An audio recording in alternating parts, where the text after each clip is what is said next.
Assalamu alaikum everyone over here. I'm sure that all of you will be quite fine. Today we are going to discuss adverb and its types, conjunction and its types, interjection and its types, and different literary terms. So let's begin. First of all, we will discuss adverb, its definition, and its types. So, what is an adverb? एक adverb क्या होता है? देखें, verb के अंदर जब हम कुछ ऐड करते हैं तो उसको हम एडवर्ब कहते हैं। एडवर्ब यानी वर्ब में कुछ ऐड करना। तो ये सिर्फ वर्ब में कुछ ऐड करना नहीं होता, बल्कि हम जब एडजेक्टिव में कुछ ऐड करते हैं या एडवर्ब में कुछ ऐड करते हैं या वर्ब में कुछ ऐड करते हैं तो वो एडवर्ब होता है। यानी जो एडवर्ब है बेसिकली वो वर्ब को और एडजेक्टिव को मॉडिफाई करता है, यानी उसके मीनिंग में और इजाफा कर देता है।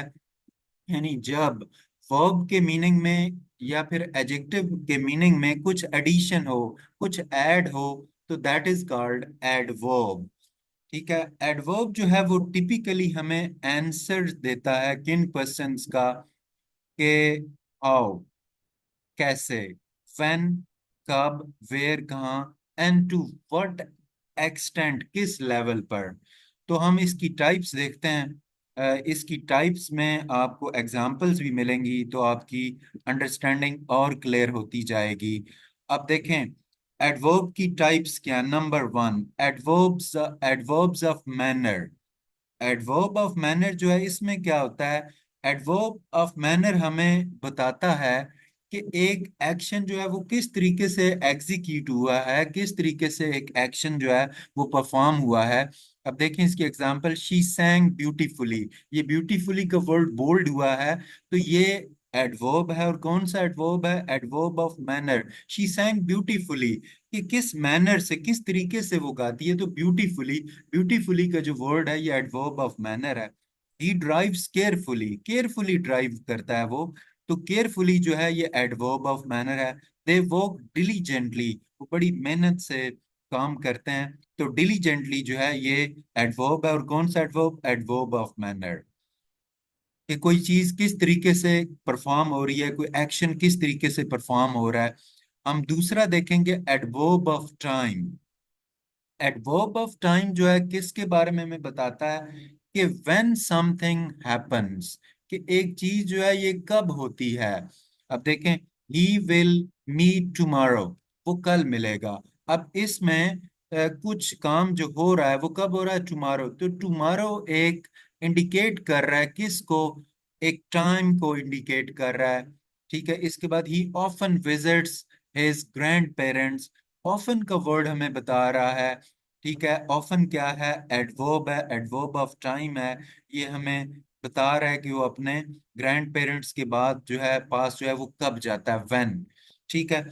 They finish the project yesterday, उन्होंने अपना प्रोजेक्ट कब कंप्लीट किया? व्हेन, कब। तो यस्टरडे उन्होंने कंप्लीट किया। तो यस्टरडे जो है ना एडवर्ब ऑफ टाइम है। नेक्स्ट हम देखेंगे एडवर्ब ऑफ प्लेस। ये किसके बारे में हमें बताता है? ये स्पेसिफाई करता है कि एक्शन कहाँ पर जो है ना वो हुआ है, एक्शन एग्जीक्यूट कहाँ पर हुआ है। अब देखें, she looked everywhere for her keys, कि उसने अपनी कीज के लिए हर जगह देखा। एवरीवेयर प्लेस को रिप्रेजेंट कर रहा है। तो ये एवरीवन जो है एडवर्ब ऑफ प्लेस है। The children are playing outside, इसमें जो आउटसाइड है ये एडवर्ब ऑफ प्लेस है।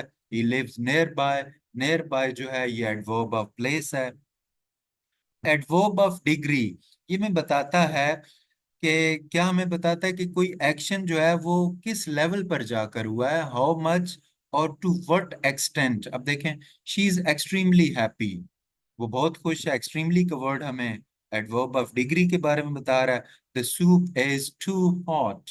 अब इसमें टू जो है ये हमें बता रहा है उसकी डिग्री के बारे में, उसके लेवल के बारे में। They are almost finished. अब ऑलमोस्ट का वर्ड डिग्री के बारे में हमें बता रहा है। ठीक है, कि वो तकरीबन अपना काम मुकम्मल कर चुके हैं, तो ऑलमोस्ट हमें एडवर्ब ऑफ डिग्री के, टू व्हाट एंड एक्सटेंट के वो अपना काम कर चुके हैं। ठीक है जी। तो नेक्स्ट है एडवर्ब ऑफ फ्रीक्वेंसी। ये हमें बताता है कि किस तरीके से कोई एक्शन जो है ना, हाउ ऑफन, अक्सर होता रहता है। तो इसके लिए ऑलवेज का वर्ड यूज होता है, हमेशा, रेयरली, कभी कभार, और यूजुअली यानी कि मामूल के तौर पे, यानी रोजाना। तो यानी अक्सर जो है वो इसके लिए इस्तेमाल होता है। तो तीनों ये जो हाईलाइटेड हैं, बोल्ड जो वर्ड हैं, ये एडवर्ब ऑफ फ्रीक्वेंसी हैं। इसके बाद एडवर्ब ऑफ पर्पस है। एडवर्ब ऑफ पर्पस ये हमें बताता है कि कोई एक्शन कैसे, कोई एक्शन जो है वो क्यों होता है, वाई, वाई समथिंग हैपन्स। अब देखें, अब शी वर्क्स हार्ड, ठीक है, वो मेहनत करती है, किस लिए करती है, to earn, this is the purpose, so this is adverb of purpose. इसके बाद ही स्टडीड ऑल नाइट, उसने सारी रात पढ़ा, क्यों पढ़ा, सो दैट, इसलिए। अब सो दैट का वर्ड हमें एडवर्ब ऑफ पर्पस के बारे में बता रहा है। दे लेफ्ट अर्ली, वो जल्दी चले गए, क्यों चले गए, इन ऑर्डर टू, ताकि। ये इन ऑर्डर टू जो है ना, ये एडवर्ब ऑफ पर्पस है। ठीक है। तो होपफुली आपको एडवर्ब जो है ना, उसकी डेफिनेशन और इसकी टाइप्स विद एग्जांपल क्लियर हो गया होगा। नेक्स्ट हम देखेंगे definition of A conjunction. Conjunction क्या होता है? कंजंक्शन जो होता है, ये हम एक ऐसे वर्ड को कहते हैं जो वर्ड को, यानी वर्ड्स को, फ्रेजेस को, क्लासेस को और सेंटेंसेस को कनेक्ट करता है, मिलाता है। कैसे? हम इसकी जो एग्जांपल्स हैं इसमें देखेंगे। अब सबसे पहले इसकी टाइप है कोऑर्डिनेटिंग कंजंक्शन। कोऑर्डिनेटिंग कंजंक्शन के लिए आप ये फैन बॉयज का वर्ड जो है ना, एक्रोनिम आप याद कर लें कि कोऑर्डिनेटिंग कंजंक्शन कौन से होते हैं। F stand for, A stand for and, N stand for nor, B stand for but, O stand for or, Y stand for yet, S stand for so। तो अब ये जो वर्ड हैं ये सारे कोऑर्डिनेटिंग कंजंक्शन है, जो दो वर्ड्स को आपस में मिलाते हैं, दो क्लासेस को मिलाते हैं, ठीक है, दो सेंटेंसेस को मिलाते हैं। अब जैसे देखें, she wanted to go to the party, वो पार्टी में जाना चाहती थी, but she was so tired. अब ये दो सेंटेंसेस को बट से मिलाया गया है, तो बट क्या है, ये एक कंजंक्शन है, और कौन सा, कोऑर्डिनेटिंग कंजंक्शन। ठीक है। He likes coffee and she prefers T. अब ये भी दो जो है ना इंडिपेंडेंट क्लासेस को आपस में मिलाया गया है। किस वर्ड से मिलाया, एंड। तो एंड क्या है, एक कंजंक्शन है, और कौन सा, कोऑर्डिनेटिंग कंजंक्शन है। इसके बाद third, you can have a pizza, you can have a pizza और पास्ता फॉर डिनर। अब देखें, दो इंडिपेंडेंट क्लासेस हैं, यू कैन हैव पिज्जा या पिज्जा, एक इंडिपेंडेंट क्लास है, और पास्ता फॉर, ये भी independent। अब इन दोनों को हमने किससे, और से मिलाया है, और क्या है, एक कंजंक्शन है, कौन सा, कोऑर्डिनेटिंग कंजंक्शन है। इसके बाद सबऑर्डिनेटिंग कंजंक्शन को हम देखेंगे।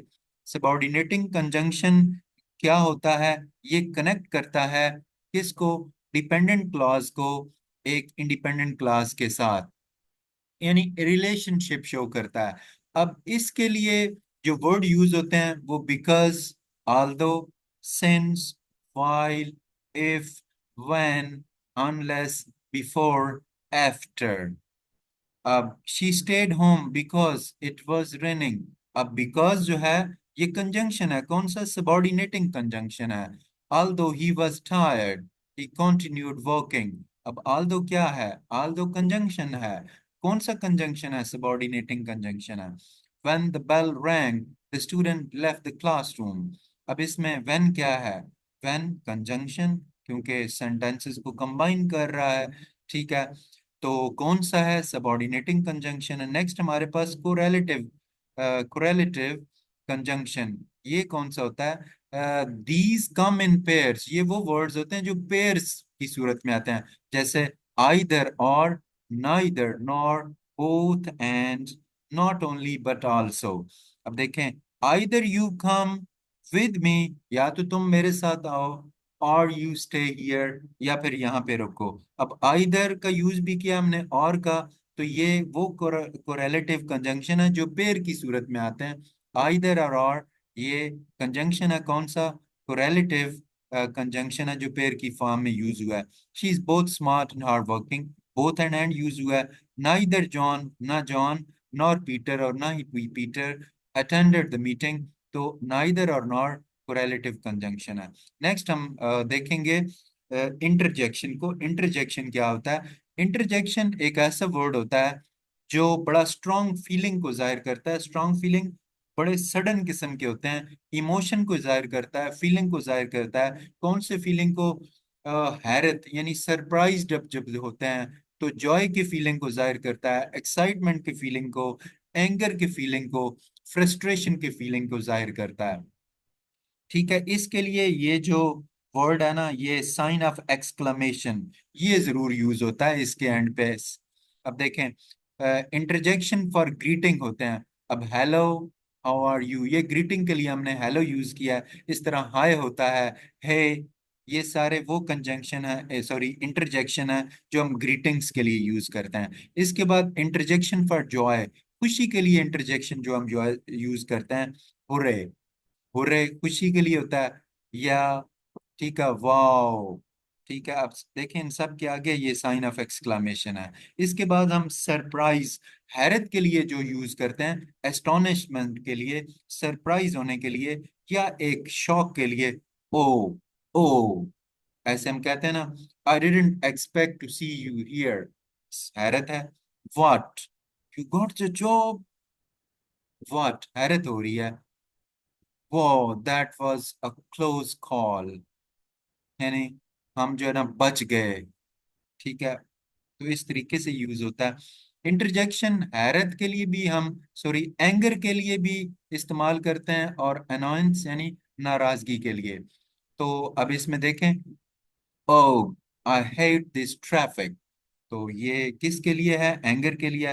डैम, यानी डैम हम किसी को जब एक लांती वगैरह का वर्ड यूज उसके लिए हम कहते हैं, करते हैं, तो इसके लिए है, है, यानी किसी को किसी से नाराजगी का, stop that right now.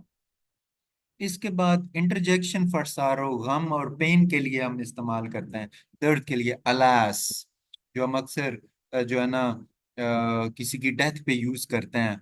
Ouch, ठीक है, कोई हमें तकलीफ होती है, पेन होता है। ठीक है, तो फिर इसके अलावा गम के लिए हम, कोई हमें शौक होता है, गम होता है, ओ नो, इस तरीके से हम यूज करते हैं। इसके बाद इंटरजेक्शन फॉर कॉलिंग अटेंशन, किसी की तवज्जो अपनी तरफ करवानी हो, जैसे देखें, listen, listen, I have something important to tell you. तो लिसन क्या है? इंटरजेक्शन है अटेंशन के लिए। है, लुक ओवर देयर, तो लुक, है क्या है? इंटरजेक्शन है जो अटेंशन करने करवाने के लिए यूज होता है। श्श, श्श, मतलब किसी को क्वाइट कहना हो तो हम इस तरीके से साउंड हम देते हैं। नेक्स्ट हम वर्ड है हमारे पास, ये हमारी फर्स्ट लिटरेरी टर्म है, ये बहुत इंपॉर्टेंट है। इसको कुछ लोग हाइपरबोल भी कहते हैं, लेकिन सही करेक्ट प्रोनाउंसिएशन इसकी हाइपरबली है। तो आपने इसको याद रखना है कि दैट इज हाइपरबली। हाइपरबली को हम एक फिगर ऑफ स्पीच भी कहते हैं, या फिर हम इसको लिटरेरी टर्म भी कहते हैं। ठीक है, ये किस लिए इस्तेमाल होती है? जब हम किसी चीज को एग्जेजरेट करना होता है, और बहुत ज्यादा एग्जेजरेट करना होता है, ताकि उस सेंटेंस के अंदर, उस सिचुएशन में एक ड्रामेटिक इफेक्ट पैदा हो। तो अब देखें सेंटेंसेस का, आई एम सो हंग्री, कि मैं इतना भूखा हूं। ठीक है, आई कुड ईट अ हॉर्स, कि मैं एक घोड़ा भी खा सकता हूँ। ठीक है, ठीक है, हॉर्स। ठीक है, हॉर्स की जगह आप कोई और वर्ड भी यूज कर सकते हैं, गोट भी यूज कर सकते हैं। ठीक है, आप जो है कोई भी यूज कर सकते हैं, ये जस्ट एग्जेजरेशन के लिए हमने एक एग्जांपल के तौर पे यूज किया। She has a million things to do today. अब देखें, एक दिन में हम मिलियंस चीजें तो नहीं यूज कर सकते, तो ये एग्जेजरेशन है। और दूसरा, एक बंदा कितना भी भूखा क्यों ना हो, तो I am so hungry I could eat a goat, हम गोट लगाते हैं, तो हम एक पूरी गोट तो एक बंदा नहीं खा सकता, तो ये इसको एग्जेजरेट किया गया है। ठीक है, तो ये हाइपरबली है, इसको हम हाइपरबली कहते हैं। इसके बाद देखें, ऑक्सीमरोन। ठीक है, ऑक्सीमरोन। ऑक्सीमरोन क्या होता है? ऑक्सीमरोन हम तब यूज करते हैं, ठीक है, कब यूज करते हैं कि when two opposite words are use together, कि जब ऑपोजिट वर्ड्स जो हैं वो क्या होते हैं कि इकट्ठे हम यूज करते हैं। जैसे देखें, this is a bitter sweet moment, तो ये बिटर भी मोमेंट है और स्वीट भी। तो बिटर स्वीट का जो वर्ड है ये ऑक्सीमरोन है इसमें। और द साइलेंस वाज डेफनिंग। अच्छा, एक तो साइलेंस है, एक तो खामोशी है, उसके साथ दूसरा जो डेफनिंग का वर्ड यूज है। अच्छा, याद रखें कि डेफनिंग का मतलब बहरा नहीं होता, ठीक है, या जिस जो सुन ना सके, डेफ वो डेफ होता है। डेफनिंग का मतलब होता है इंतहाई लाउड नॉइस, ऊंचा शोर। एक तो तरफ साइलेंस है और दूसरी तरफ डेफनिंग है, ठीक है, तो ये ऑक्सीमोरॉन है। इसके बाद जो है स्नेक्डिकी, इसकी सही प्रोनाउंसिएशन इस वर्ड की स्नेक्डिकी है। इसमें क्या है? स्नेक्डिकी बात करने का एक तरीका है। जब हम एक स्मॉल पार्ट को लेते हैं और उसको होल थिंग के बारे में बात करने के लिए इस्तेमाल करते हैं, या फिर हम होल थिंग को लेते हैं, ठीक है, और उसको इस्तेमाल करते हैं जस्ट एक पार्ट की बात करने के लिए। तो इसकी एग्जांपल देखें, ऑल हैंड्स ऑन डेक। सबसे पहले आपको डेक का पता होना चाहिए। एक जो बहरी जहाज होता है, उसका जो फर्श होता है, उसकी जो सरफेस होती है, उसको हम डेक कहते हैं। All hands on deck. अब इसमें हम हैंड जो कह रहे हैं ना, हैंड्स, हैंड इसका मतलब है this is the part of the body, मतलब इंसान का जो पार्ट ऑफ बॉडी है। लेकिन उसको हम किस लिए, एक पार्ट को हम होल के लिए यूज कर रहे हैं। ऑल हैंड्स का मतलब है सारे जो सेलर्स हैं, ये हम उनके लिए हम यूज कर, ऑल हैंड्स के जो सारे सेलर्स हैं ऑन डेक, वो जल्दी से जहाज पर आ जाएं, ठीक है, जहाज की सरफेस पे आ जाएं। तो हम यहाँ पे एक पार्ट का यूज करके एक होल का यूज हमने किया है, बात की है। इसके बाद नाइस व्हील्स।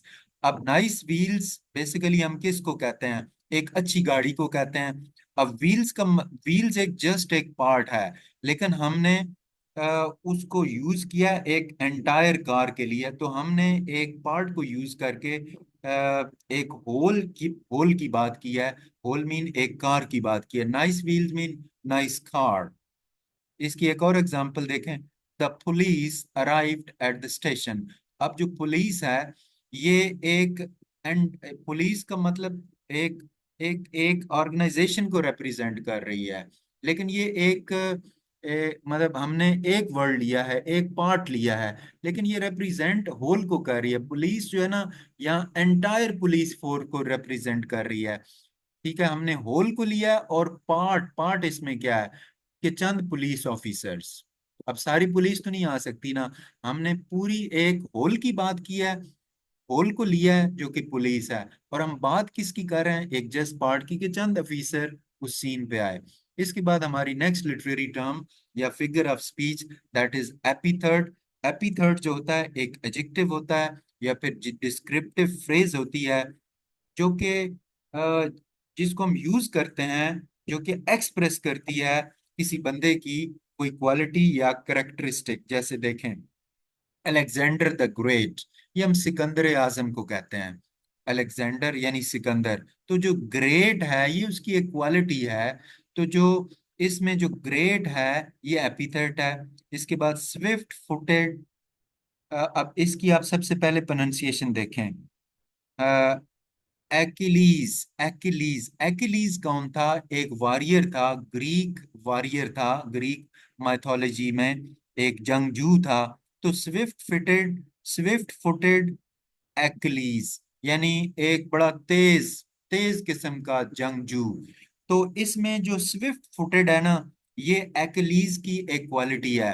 तो स्विफ्ट फुटेड जो है ये एपिथेट है। तो इसके बाद हम मेटोनिम को डिस्कस करेंगे। मेटोनिम क्या है? मेटोनिम हम उस वक्त यूज करते हैं, ये रिलेटेड वर्ड्स होते हैं। मेटोनिम्स क्या होते हैं? रिलेटेड वर्ड्स होते हैं, ठीक है, जो कि दूसरे हम एसोसिएटेड वर्ड्स के लिए हम कैसे यूज करते हैं। जैसे कि देखें, अब जो व्हाइट हाउस है, हमने बात की है व्हाइट हाउस की। अब व्हाइट हाउस का मतलब एक बिल्डिंग सिर्फ नहीं है, बल्कि इसके साथ जो है ना वर्ड एसोसिएट कर रहे हैं। इसके साथ रिलेटेड वर्ड कौन सा है? अब व्हाइट हाउस में डेफिनेटली प्रेसिडेंट है, तो या हम प्रेसिडेंट की बात कर रहे होंगे या हम गवर्नमेंट की बात कर रहे होंगे, क्योंकि ये वर्ड इससे रिलेट करते हैं।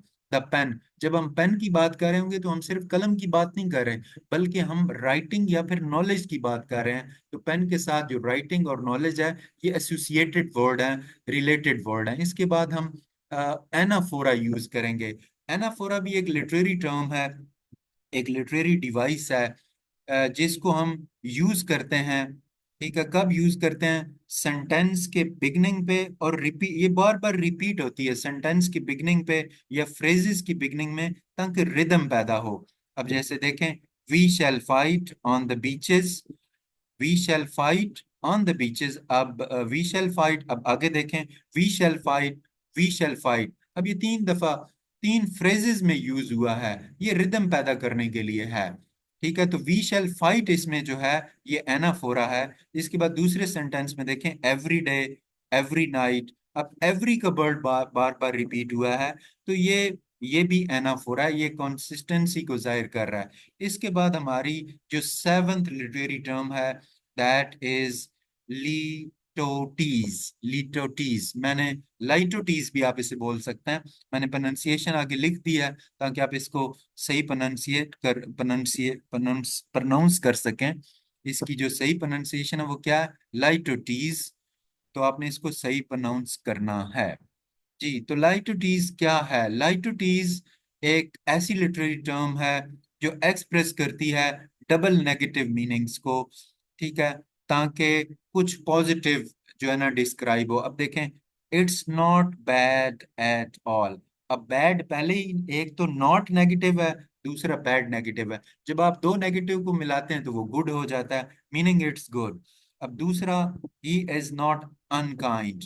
अब नॉट नेगेटिव है, अनकाइंड, जब आपने दोनों को मिलाया तो इसका मतलब वो काइंड है। तो ये नॉट अनकाइंड और नॉट बैड, जो दो डबल नेगेटिव हैं, ये लाइटोटीज हैं। इसके बाद नंबर 8 जो हम डिस्कस करेंगे, literary term, that is antithesis. Antithesis, ये जो एंटीथीसिस है, ये डायरेक्ट कंट्रास्ट को जाहिर करता है एक पैरेलल स्ट्रक्चर में, एक सेंटेंस में। अब देखें, it was the best time. एक तो बेस्ट टाइम तो हो गया, it was the worst time. अब ये क्या है? ये उसका पैरेलल कंट्रास्ट है, एक डायरेक्ट कंट्रास्ट है, बेस्ट टाइम भी और वर्स्ट टाइम भी। गिव मी लिबर्टी, अब ये एक चीज है। ठीक है, अब इसका दूसरा बिल्कुल आप डायरेक्ट कंट्रास्ट देखेंगे, गिव मी डेथ। तो ये जो बोल्ड वर्ड है, ये क्या है? एंटीथीसिस है।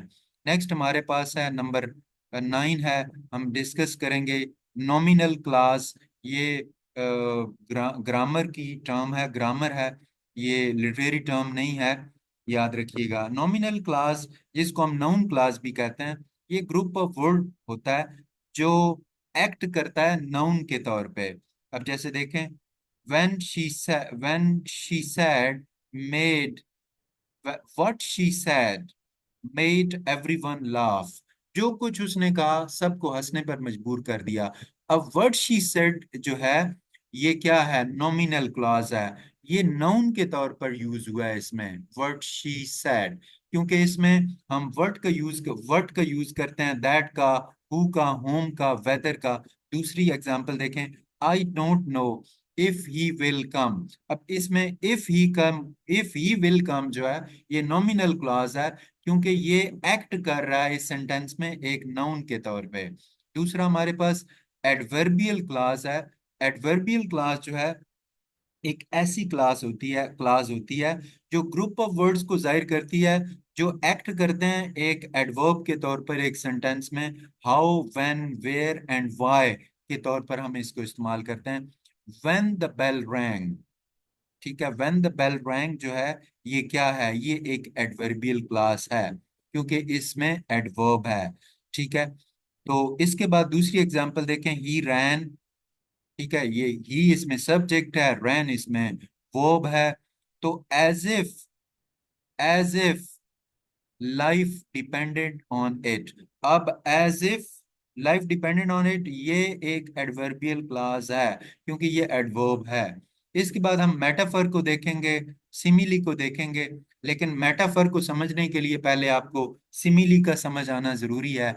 सिमिली एक ऐसा फिगर ऑफ स्पीच है, ये लिटरेरी टर्म है, जिसमें हम दो दो जो चीजें होती हैं या दो जो पर्सन होते हैं जो अनलाइक होते हैं, आपस में डिफरेंट होते हैं, अनलाइक होते हैं, उनका कंपैरिजन करते हैं। और कंपैरिजन एज और लाइक का वर्ड हम यूज करके करते हैं। He is as brave as a lion, वो इतना बहादुर है एज अ लॉयन जितना कि लॉयन। अब हमने ही का कंपैरिजन किसके साथ किया? लॉयन के साथ, अनलाइक थिंग्स है। ठीक है। और हमने एज का यूज करके किया है। ठीक है, तो ये एज क्या है? इसमें सिमिली है। Each his sorry, her cheeks are red like roses, कि उसके जो चीक्स हैं वो रेड हैं, किसकी तरह? रोजेस की तरह। तो इसमें जो लाइक है ये क्या है? अब रोजेस का, रोजेस और हर चीक्स, इसका हम क्या कर रहे हैं? कंपैरिजन कर रहे हैं। और वर्ड कंपैरिजन के लिए हमने लाइक यूज किया है, तो लाइक का जो वर्ड है ये सिमिली है। ठीक है, सिमिली को हम उर्दू में तशबीह कहते हैं।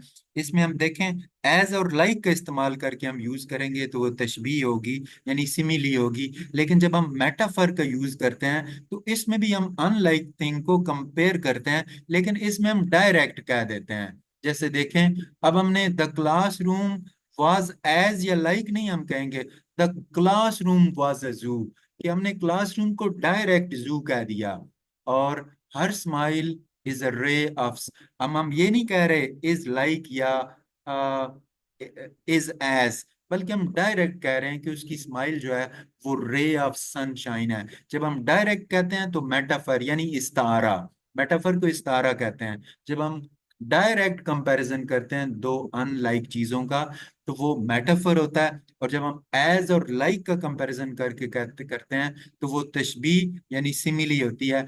आज के हमारे लेक्चर का जो लास्ट पॉइंट है, लास्ट लिटरेरी टर्म है, दैट इज पर्सोनिफिकेशन। कि जब हम कोई ह्यूमन क्वालिटी किसी नॉन ह्यूमन थिंग को देते हैं तो वो जो नॉन ह्यूमन थिंग है वो पर्सोनिफाई हो जाती है।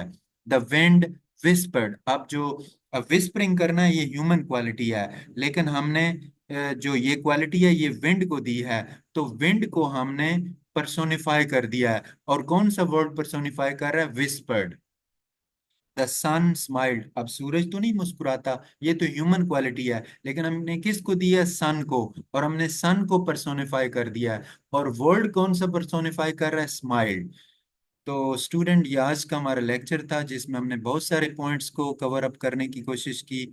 आप इसको अच्छी तरह स्टडी करें। आई एम श्योर कि it will be very helpful for you. Thank you very much.